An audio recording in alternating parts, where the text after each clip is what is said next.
Kami telah melakukan observasi mengenai potensi dan kearifan lokal di kawasan Benowo, Surabaya Barat.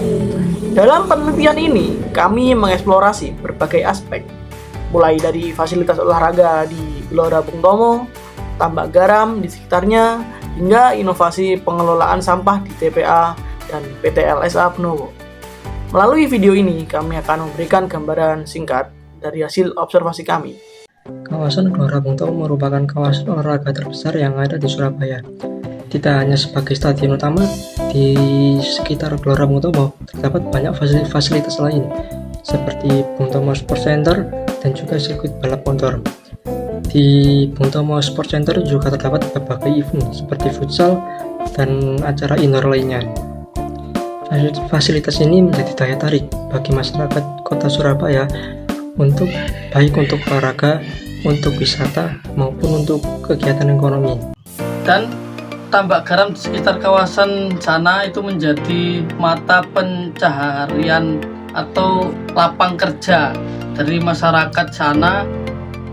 Dalam observasi kami melihat bahwa proses produksi garam di sana masih menggunakan metode tradisional, namun mereka itu banyak memiliki potensi besar jika dikelola lebih modern.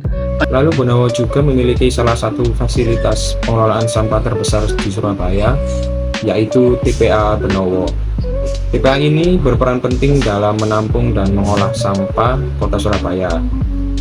Nah, dalam observasi kami melihat bahwa pengelolaan sampah di sini sudah cukup sistematis.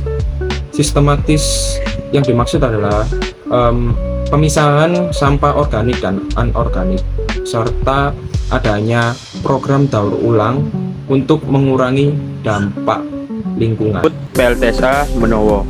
Fasilitas ini mengubah sampah menjadi energi listrik yang bermanfaat bagi masyarakat. Dalam observasi kami kali ini, kami menemukan bahwa PLTSA ini mampu menghasilkan listrik dari proses pembakaran sampah yang terkendali, sehingga selain mengurangi limbah, juga menghasilkan energi yang terbarukan. Ini merupakan contoh penerapan teknologi dalam pengelolaan lingkungan yang berkelanjutan.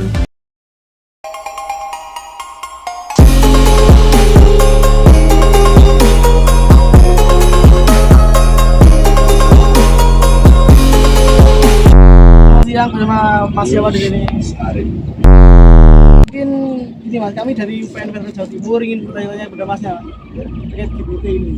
Menurut Masnya ini acara apa yang paling berkesan bagi Masnya di stadion GBT ini Mas, dan mengapa?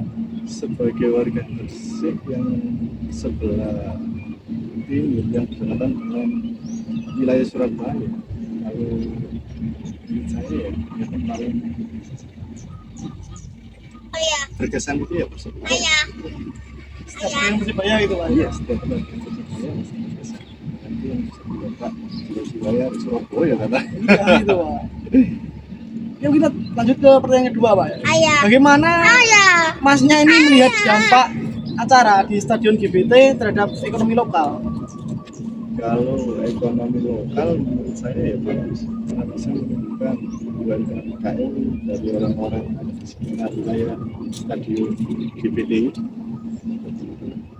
Nah, untuk pertanyaan selanjutnya, apakah Bapak merasa stadion ini cukup mudah diakses atau mungkin apa yang bisa diperbaiki dari GBT ini? Kalau menurut saya, kalau masalah akses ya cuma perbaikan jalan aja, ada yang sudah tertata rapi lah. Jalan dilibatkan agar lebih akses. Iya. Terus selanjutnya, menurut Bapak, apa yang bisa dilakukan untuk meningkatkan penggunaan stadion GBT di luar acara olahraga? Kalau di luar acara olahraga ada digunakan sebagai apa ya, konser,